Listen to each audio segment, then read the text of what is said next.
안녕하세요. 자, 오늘 설명은 네덜란드 대학교 유학입니다. 자, 네덜란드 대학교가 대략 한 10년 정도 된 것 같은데 굉장히 붐이 일었었죠. 그리고 한동안 그 네덜란드 내에서 약간의 문제로 인해서 그 네덜란드 유학이 좀 줄어드는가 싶었는데 사실 국제 학생들이 계속해서 네덜란드로 유학을 향하고 있습니다. 일단 네덜란드 대학으로 가는 이유는, 가장 큰 이유는 영어로 진행되는 학위 과정이 많이 개설이 되어 있고요. 그리고 영국 대비 학비가 저렴합니다. 그리고 또 한 가지, 이 대학들의 명성이 국제적으로 굉장히 높습니다. 자, 이런 조건들만 충족이 돼도 네덜란드로 대학을 가는 명확한 이유가 되겠죠. 자, 오늘은 저희 그 졸업생들의 사례를 기반으로 네덜란드의 대학에 대해서 정보를 안내해드리는 시간을 가져보도록 하겠습니다. 자, 왜 네덜란드인가? 이유는 명확합니다. 영어 학부 과정이 굉장히 많이 개설이 되어 있죠. 그 다음 공학, 비즈니스, 사회과학 등 다양한 이런 학과들이 굉장히 강하죠. 그리고 졸업 후에 네덜란드뿐만 아니라 유럽 전체 취업 루트가 열려 있다는 것도 큰 장점이 되겠고요.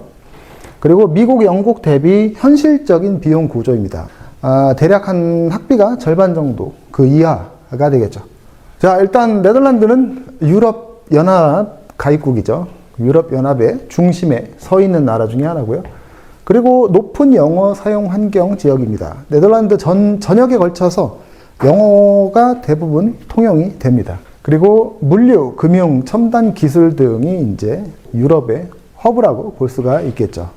자, 네덜란드 정부에서도 공식적으로 영어로 진행되는 그 과정이 많이 있다고 강조를 하고 있고요.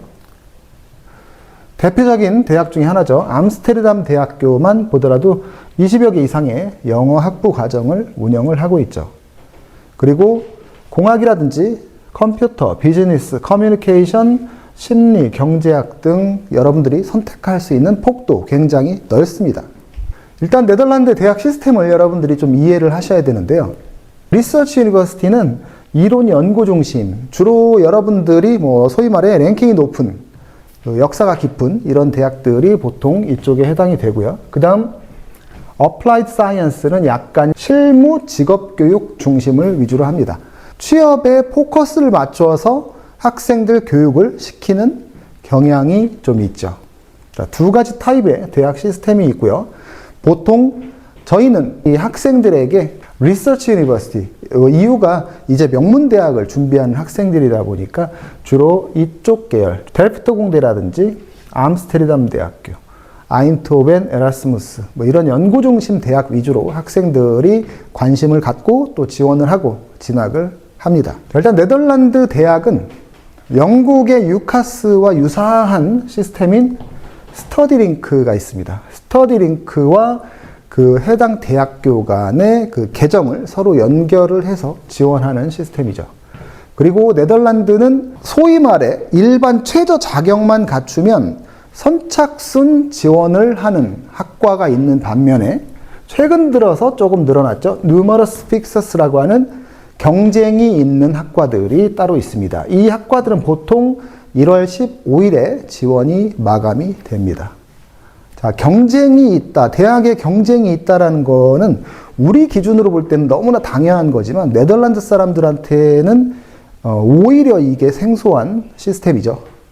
예를 들어서 10명을 뽑는데 15명이 지원을 했다. 그러면 5명은 탈락을 해야 되겠죠. 이게 너무나 정상적이지만 기존의 네덜란드 대학 시스템은 그냥 정원이 없습니다. 10명이 지원하면 10명이 들어오고 15명이 지원을 하면 15명이 들어오고 20명이 들어오면 그냥 20명이 들어오는 게 네덜란드 대학교의 일반 구조였죠. 하지만 지원자들이 늘어나고 국제학생들이 많이 모임에 따라서 이 많은 지원자들을 다 수용할 수가 없기 때문에 네덜란드에서도 이런 경쟁이 있는 학과들이 많이 생겨났습니다. 그래서 지원 마감은 일반적으로 5월 1일이 되겠습니다. 대학별로, 학과별로 반드시 마감 일자를 확인을 하셔야 될 필요가 있죠. 자, 그리고 이제 네덜란드인들이나 유럽, EU 출신 국가들은 다르겠지만 우리 국제 학생들은 연간 학비가 9,000유로에서 대략 한 2만 유로 사이로 이제 대학마다 학과마다 차이가 있고요. 반드시 여러분들이 지원하고자 하는 대학교, 학과의 학비도 사전에 확인을 해 보실 필요가 있겠죠. 자, 세계 순위로 한번 네덜란드 대학을 한번 알아보겠습니다. 자, QS 기준입니다. 델프트 공대는 세계 48위, 그리고 암스테르담 대학은 60위, 에라스무스 대학은 148위, 아인트호벤 공대는 152위, 그리고 이 외에도 많은 대학들이 굉장히 상위권에 포진되어 있는 대학들이 있습니다. 자, 암스테르담 대학교를 먼저 보겠습니다. 네덜란드를 대표하는 대학교죠. 한국에 서울대가 있다면 네덜란드에는 암스테르담 대학이 있다고 볼 수가 있겠습니다. 2027 QS 기준으로 세계 60위를 차지했고요. 그리고 커뮤니케이션 관련, 사회과학, 경제, 심리 이런 학과들이 굉장히 유명합니다. 그리고 암스테르담 도심에 위치해 있는 대학교죠. 자, 암스테르담 대학교에 미디어 관련 학과가 있는데 QS에서 조사하는 그 세계 순위 항상 그 1위를 차지합니다. 미디어 관련 학과를 여러분들이 생각하신다면 암스테르담 대학교 한번 도전해 보시는 것도 굉장히 좋은 도전이 될 겁니다. 자, 다음으로 델프트 공대입니다. 거의 암스테르담 대학교랑 1, 2위를 다투는 네덜란드의 명문 대학이죠. 공과대학이고요. 컴퓨터 사이언스, 우주공학, 건축, 기계공학 이런 학과들은 세계 최고를 자랑하고 있죠. 기계공학, 우주공학도 될 수 있고 그쪽 관련 분야에서 QS 순위에서 세계 9위를 차지했습니다. 다음으로 이제 아인트호벤 공대인데요. 세계 순위로는 152위를 차지했고요. 너무나 저희가 세계 100위권 이내, 50위권 이내, 심지어 세계 1위 이런 대학들을 소개를 해드리다 보니까 152위가 상대적으로 좋지 않은 대학이라고 느끼실 수도 있겠지만 굉장히 우수한 대학이죠. 네덜란드에서 좀 전에 설명드린 델프트 공대, 그 다음에 아인트호벤 공대 굉장히 유명한 대학이고 국제학생들도 선호하는 명문 대학교입니다. 다음 에라스무스 대학교입니다. 자, 에라스무스 대학교는 세계 랭킹 148위를 차지했고요.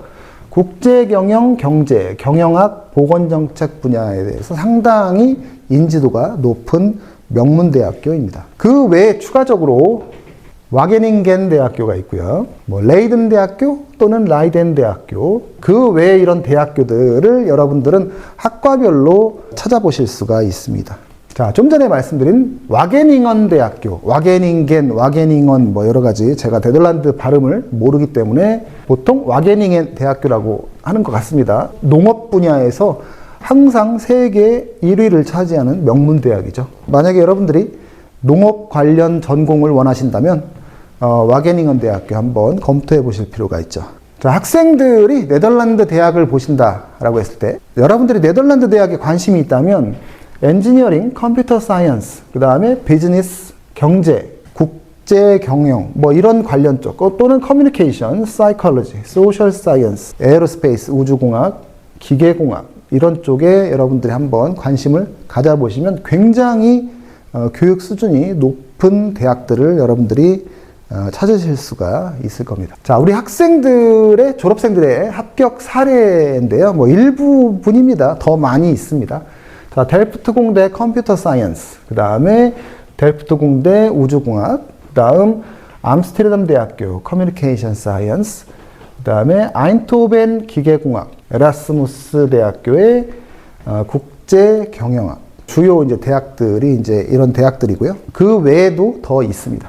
우리 학생들은 여러분 다 아시겠지만 A레벨 과목을 준비를 하고 있고요.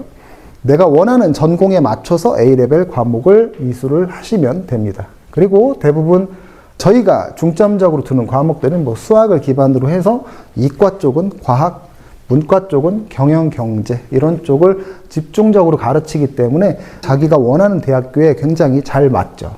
그리고 이런 A레벨 자체가 영어를 기반으로 하는 시험이기 때문에 영어로 진행되는 학과들에게는 정확하게 맞습니다. 그리고 나머지 이제 지원 절차라든지 이런 부분들은 네덜란드 대학은 비교적 간단하기 때문에 여러분들이 지원하는 데 큰 어려움은 없겠죠. 사실상 그냥 내가 원하는 그 과목들 그리고 성적이 거의 절대적이라고 볼 수가 있겠습니다. 준비 전략은 전공을 먼저 정하셔야겠죠. 그 영국과 그냥 똑같이 보시면 됩니다. 어떤 걸 내가 전공하고 싶은지를 먼저 전략을 짜고요. 그 다음 각 대학별로 학과별로 입학 요건, 선발 방식, 마감일이 조금씩 다릅니다. 경쟁이 있는 학과들은 더 일찍 마감을 하고 중간에 별도의 시험이 있는 경우도 있습니다. 자, 그리고 또 하나의 변수죠. 나중에 합격을 해서 실제로 네덜란드에 가시면 이 숙소 굉장히 어렵죠. 암스테르담 같이 시내 한복판에 있는 대학들은 여러분들 잘못하면 집을 못 구할 수도 있습니다. 이런 부분들이 여러 가지가 이제 변수이지만 저희 학생들은 어쨌든 결과적으로 숙소를 다 구하긴 했는데 굉장히 어려웠다라는 이야기를 많이 하고 있습니다. 자, 델프트 공대의 컴퓨터 사이언스 엔지니어링, 컴퓨터 사이언스라고 말씀드렸는데 이 학과를 보시면 이게 3년제거든요. 3년제인데 4년 이내에 졸업하는 비율이 59%. 즉 10명이 입학을 하면 3년제임에도 불구하고 4년 이내에 6명이 졸업을 하는 거죠. 4명은 탈락을 합니다. 자, 그나마 전국 평균 54%, 즉 2명이 들어가서 1명은 포기를 하는 게 일반적인 네덜란드 입시 구조인데 거기보단 졸업률이 높다고 합니다. 그 이유는 입학을 조금 더 엄격하게 뽑는다라는 거겠죠. 예전에 네덜란드 입시는 그야말로 그냥 선착순이었거든요.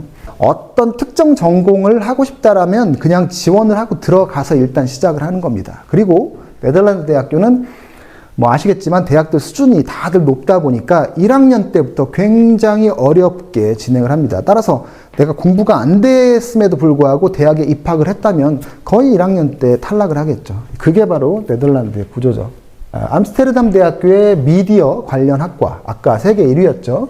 마찬가지로 4년 이내에 졸업하는 비율은 64%라고 합니다.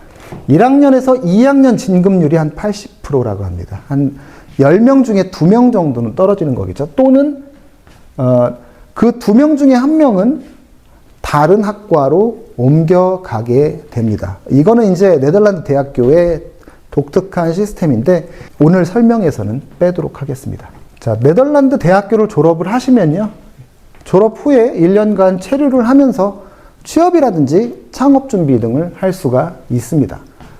그 다음 이제 그 다국적 기업이라든지 네덜란드에 포진되어 있는 여러 기업에 여러분들이 취업을 하게 되면 근무를 할 수가 있겠죠. 공학, 테크, 물류, 금융, 컨설팅 관련 쪽으로 여러분들은 많은 기회를 얻으실 수가 있습니다.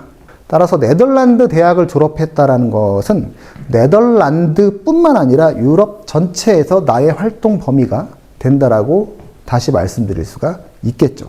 자, 우리 졸업생입니다. 졸업생이 예전에 델프트 공대 컴퓨터 사이언스 학과에 진학을 했습니다. 좀 전에 보셨듯이 3년제 과정을 4년 이내에 졸업하는 비율이 60% 정도만 졸업을 하는데 이 학생의 경우에는 3년 안에 학사학위 졸업을 했고요. 이후에 석사 과정을 진학을 해서 현재 네덜란드 빅테크 기업에서 근무를 하고 있습니다.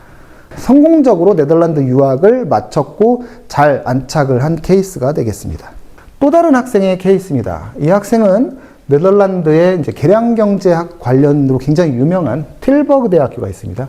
마찬가지로 입학을 해서 졸업을 잘 했죠. 그리고 국내 대기업의 네덜란드 법인에 취업을 해서 국제적인 커리어를 잘 쌓고 있는 학생이 되겠습니다. 자, 이 학생의 경우에는 암스테르담 대학교의 미디어 관련 학과를 졸업하고 나서 연세대학교의 자신의 전공 관련 대학원을 진학을 한 케이스가 되겠습니다.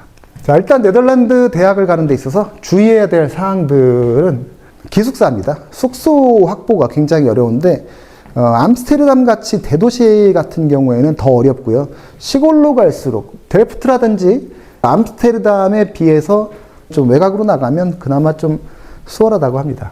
그리고 누머러스 픽서스라고 하는 이제 경쟁이 있는 학과를 지원하실 때는 경쟁에서 내가 뽑혀야 되기 때문에 준비를 철저하게 하셔야 되죠. 그리고 전공별로 내가 이수해야 되는 과목 요건하고 영어 몇 점을 받아야 되는지 이런 것들도 잘 확인을 하셔야 되겠습니다. 그리고 일단 영어 과정으로 진행이 된다 하더라도 현지 사람들은 어쨌든 네덜란드어를 사용하는 사람들이기 때문에 여러분들이 졸업 후에 현지에서 취업도 하고 어느 정도 정착의 그런 계획을 세운다라고 했을 때는 네덜란드어도 배우시는 게 굉장히 도움이 될 겁니다. 자, 결론입니다.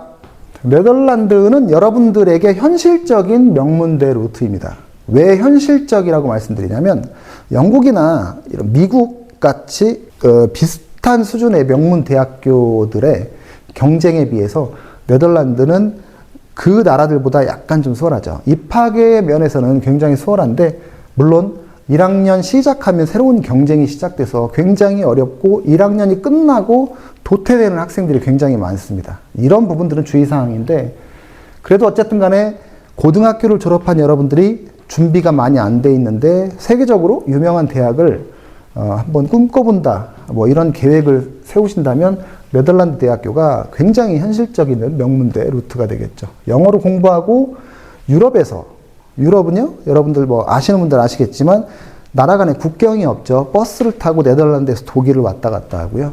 네, 그런 큰 세상의 경험을 여러분들이 쌓을 수가 있고요. 세계적인 대학의 브랜드를 확보할 수가 있습니다. 그리고 이런 랭킹이 높은 이런 대학들을 졸업하시면 여러분들이 국제 시장에서 취업을 하거나 대학원 진학을 할 때 굉장한 플러스 요인들이 됩니다. 자, 오늘 네덜란드 대학에 대한 정보를 한번 알아봤습니다. 감사합니다.